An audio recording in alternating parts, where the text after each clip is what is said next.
Ocean Hills at its best is when we are in it together.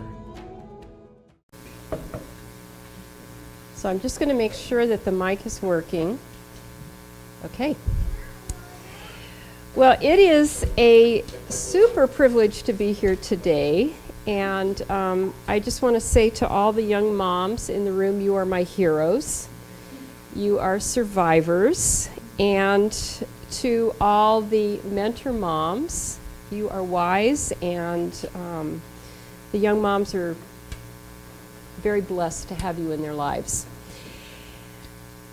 You may be wondering, why do I want to talk about this thing called water and the fact that we don't walk on it? Aren't we supposed to? And shouldn't I come with tips on how we can all become water walkers?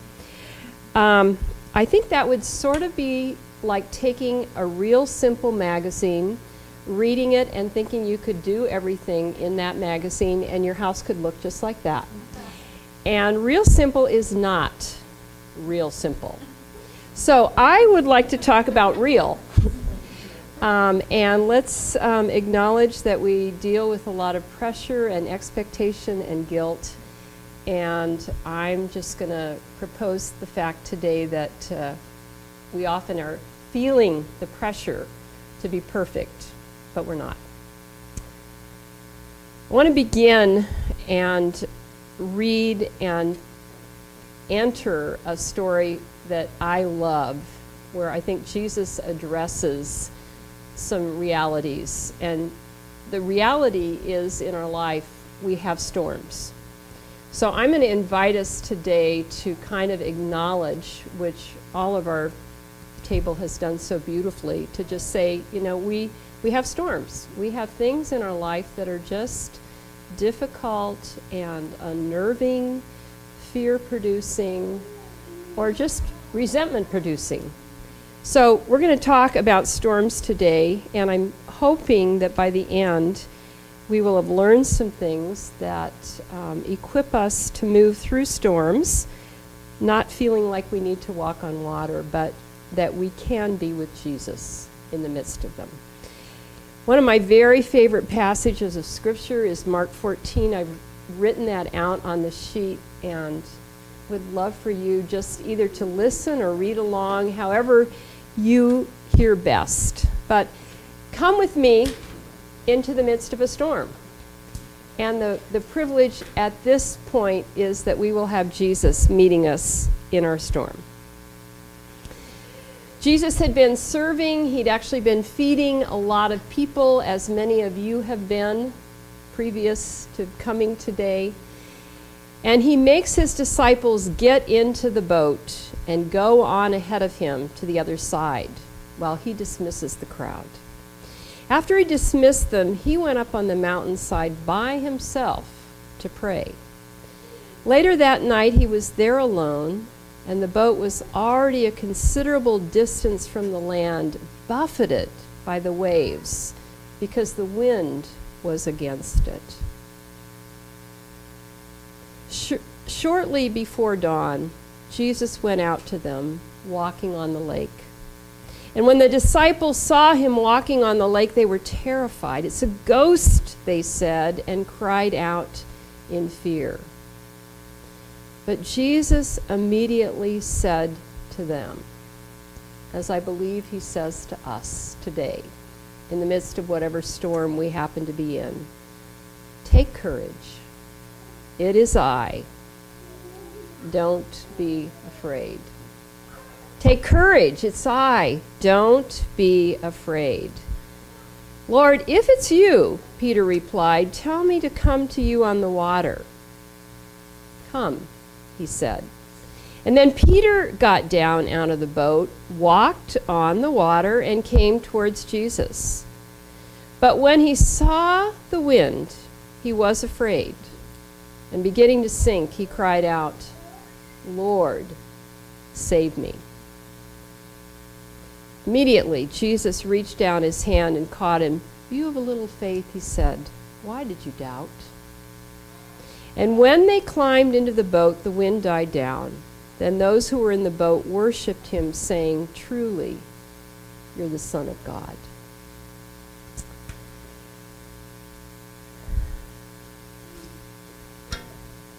What's the storm you're in today? I was thinking back to the year that my husband and I moved to Santa Barbara. I had a 1-year-old and a 4-year-old. And we had both separately come to the decision that it was time for us to move back. This was the place my husband was raised. His father was running the family business from Santa Barbara. We had spent 10 wonderful years in Chicago as a young married couple, but we sensed God calling us to return, and largely because my father-in-law had just had a heart attack and needed help.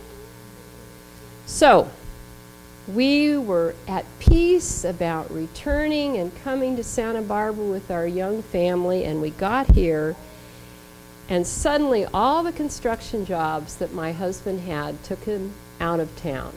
They took him back to Chicago, they took him to Texas, they took him to Seattle, and I found myself mostly a single parent. And the storm of my life was the resentment that I began to battle. When my husband came home, I found myself wanting to love him, but being very angry. And we all know how that works in a marriage. At that point, we had not learned about any of the safety net that we needed to keep us together in the midst of a storm. And I would suggest that all of us are uniquely wired, but each marriage requires a safety net of some kind.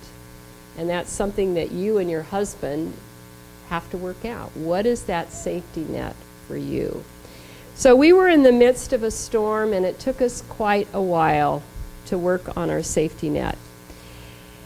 I just stop right there and have you just think for a minute about safety nets. I know for some of you, you are religious about your date nights. Some of you are good at celebrations, regular times when you sit and talk together. It'll look different for each person depending on how old your kids are, how much time you really can carve out to be together. One of the things that I would really encourage you to think about in your safety net, and you're going to think, oh my goodness, June always talks about this, I'm going to talk about it again, and that is sex. My husband has been part of a mentoring group with some young men, and there's been an article circulating that the men have seen, but I don't think probably the women have. And it is something I want to share with you, because I think women should hold the keys to the kingdom too. It's an article. It's an article from the Wall Street Journal, and you can actually maybe look it up online, April 23rd, 2013. And it's called He Says More and She Says No.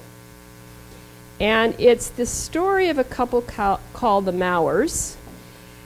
And following several years of rebuffs, it says in the article, he became grumpy, Mr. Mauer. He became grumpy, gained weight, and stopped wanting to come home at night. He said, for me to feel good about myself, I needed her to have sex with me. Otherwise, I thought she didn't love me. And the article goes on to say that increasingly experts believe sex is a more emotional experience for men than women. Men tend to express feelings with actions, not words. For some men, sex may be their primary way of communicating and expressing intimacy. Take away sex, take away their primary emotional outlet. They become emotionally deprived. And the article goes on to say you take away sex and you also take away the chemical stimulants that give both men and women a sense of well-being. Those feel-good hormones that promote attachment. For this couple, the Mauers, they finally sought counseling and they read a book And here's the book, ladies. It's called Passionate Marriage, and it's by David Schnark. Haven't read it, but it worked for them. It helped them to talk about sex and begin to enjoy spending time together having sex, which is even more miraculous. The intimacy both of them desired has become a part of their marriage.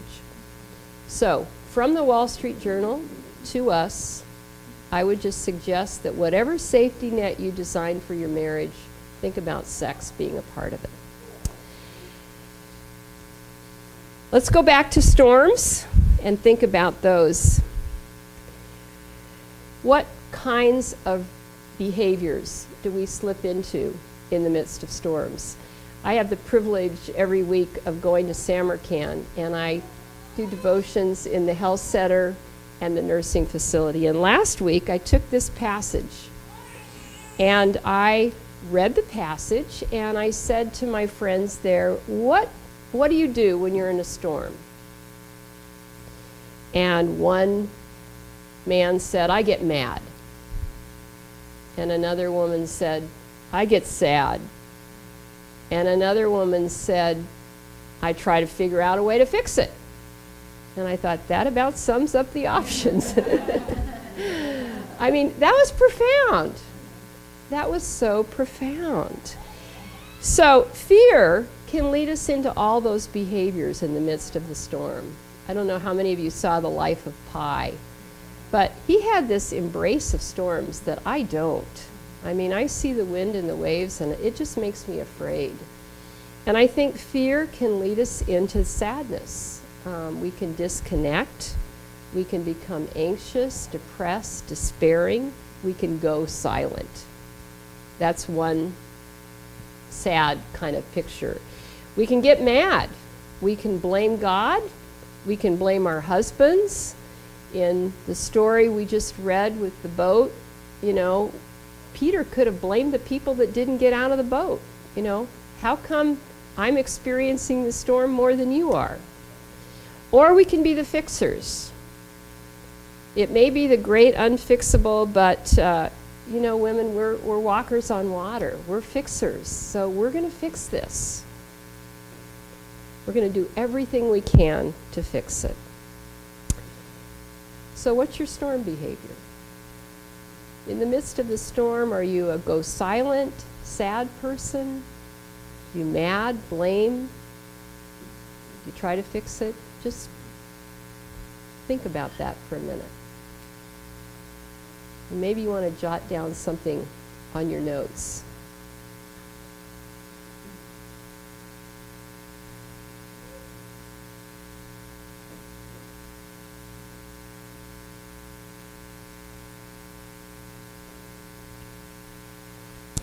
I think the responses that we have to storms are real, and we can get in some patterns. And the patterns that we get into in the midst of storms can really lead us to cause more storms for those we hold dear. Our storm behaviors can create storms for our husbands or our kids or our friends. If we become dependent on things that numb or distract or comfort us, we move into an addiction pattern of food, drink, drugs, exercise, texting, shopping. We can threaten our husbands by placing them in conflicted situations at work with too many frantic texts, phone calls, expectations, and that can become a very addictive and damaging storm behavior. Our children can soak up our silence and our anger, and then they have these ways of overflowing it to others. Our friends can grow weary of our frantic efforts to fix, to change, to perfect the things that most probably need to be accepted. So as you think about your storm behaviors, are you mindful of anything that you've slipped into that could be actually creating an unhealthy situation for you as well as a storm for someone else.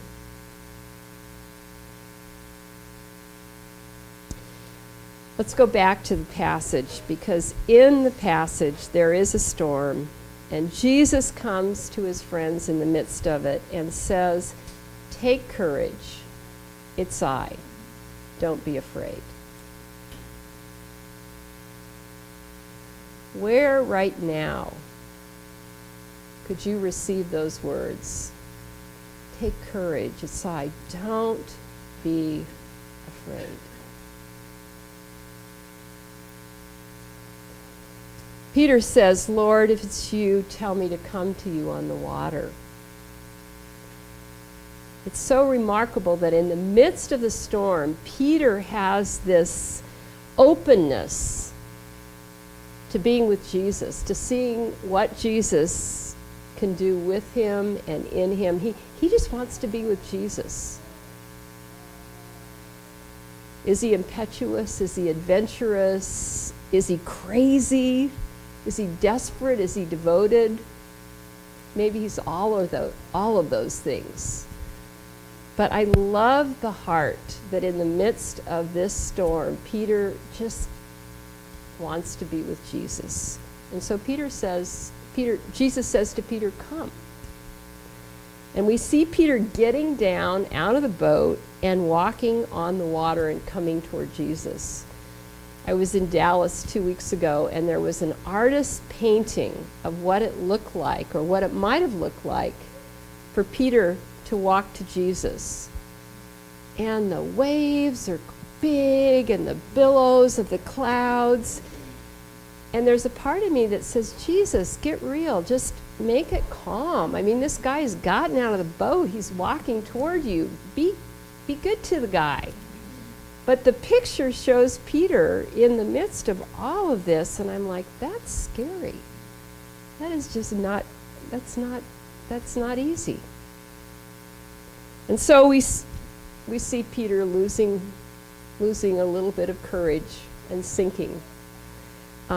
People ding him and say, "Oh, if he only kept his eyes on Jesus, he could have walked on water. He could have made it all the way." But I think, wow, he got out of the boat. He had the courage to begin, and we all sink. That's why I'm suggesting today that none of us are going to walk on water. We're not going to make it. We're going to have great moments of focus and courage and movement in faith. And then the storm, we're going to take our eyes off. It will happen. Until we get to glory, we're just not going to be perfect water walkers. We're going to have our moments. But what I love about Peter is he's a fisherman. He's a guy. He's strong. And when he starts to sink, he doesn't try to swim back to the boat. He calls out, "Lord, save me. Lord, save me." And to me, that is the most remarkable piece of the story. That he cries in humility, "Lord, save me." And Jesus does. Immediately, Jesus reaches out his hand and brings him to the boat. I talked about storm behavior, and I find this "Lord, save me" the most remarkable and helpful storm behavior. To truly acknowledge, I need help. I really, really need help, is such an important place to go in the midst of our storms. How many of you struggle like I do to even recognize that that would be an option? Do you find it as difficult as I do at some points to remember that we can actually pray and say, "Lord, I'm done. I'm sinking. Help." I know so often I forget to do that. I don't even have that as something right there in front of me that's an option. And Peter today just encourages me that we can do that, and that the most radical thing we can pray in the midst of a storm is, "Lord, save me." Just, "Lord, save me. I'm drowning. I'm weak. I need rescue. So I'm going to stop, and I'm going to invite you to take a look at your sheet, to spend a couple of minutes answering some of those questions, and then I'm open to a few questions, and you can spend some time talking at your table. Is that good? Let me just pray before you start writing.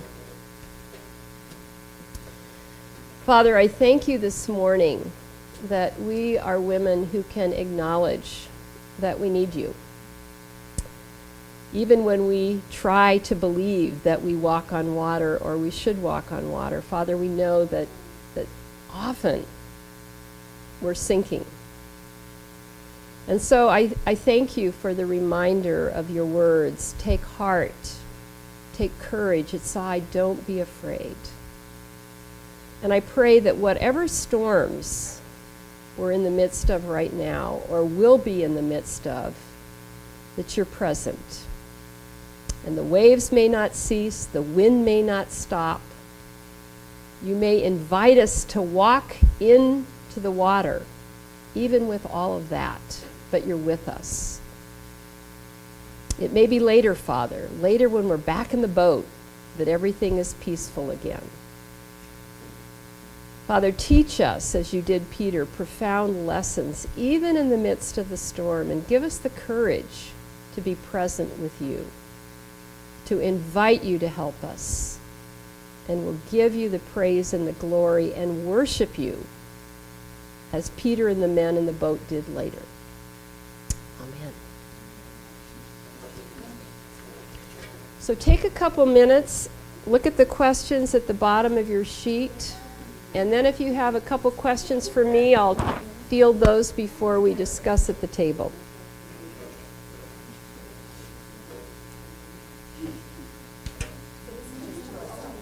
Yeah, just do them to yourself right now. Did everybody get a sheet? Yeah, just if you could take a moment just in silence to fill those out right now.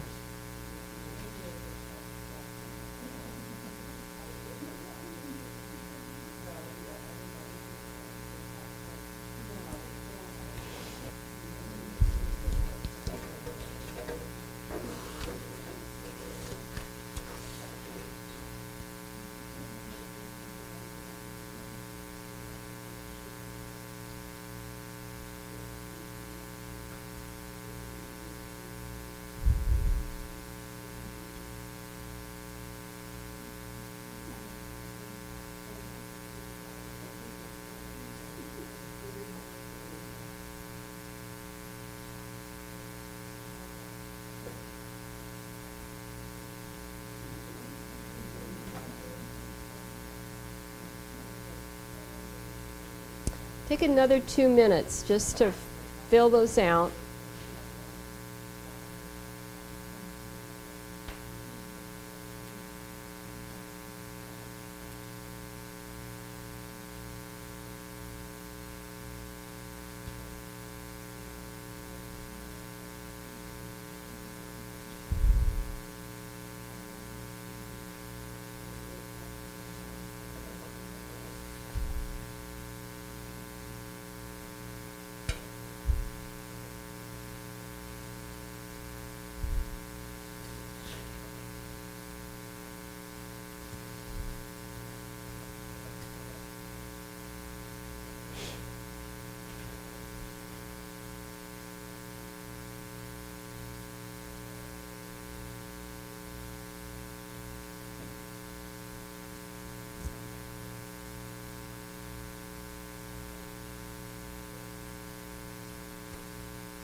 Let me begin by asking you, what did you hear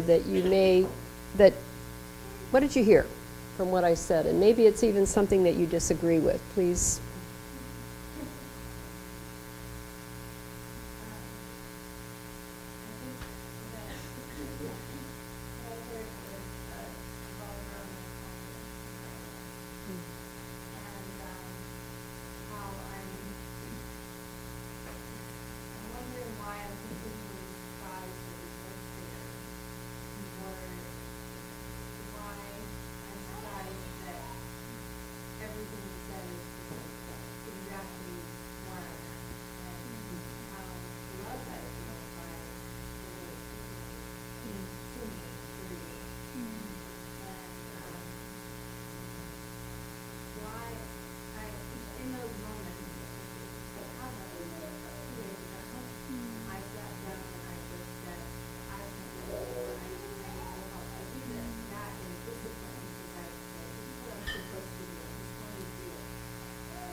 Thank you.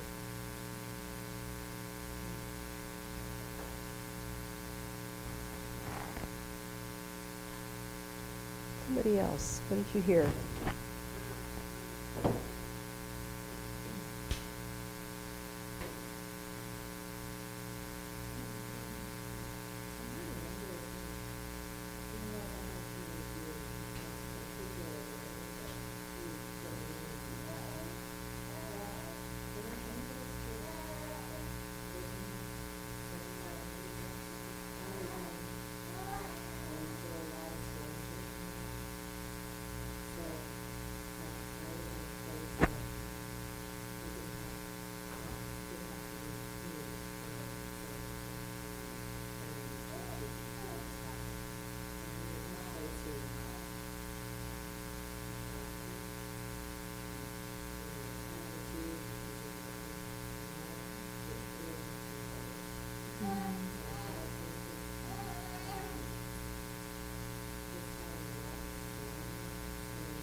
Great.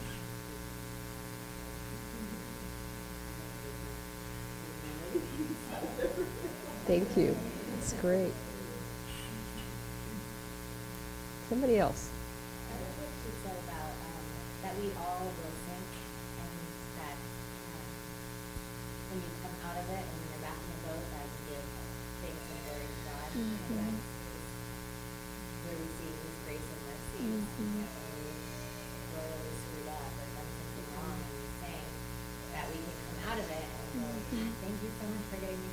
Mhm.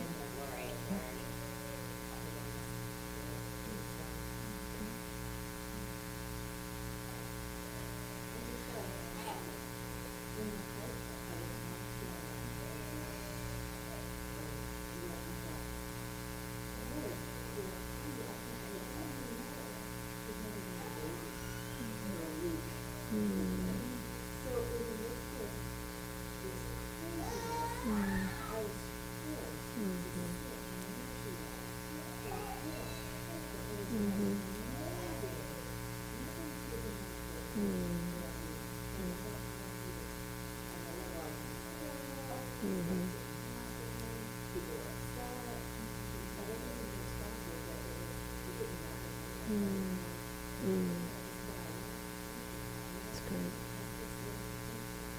That's great. Yeah. Yeah, he has, right?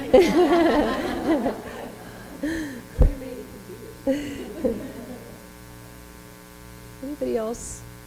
Any question that anybody might want to ask before I turn it back to you and let you share around your table?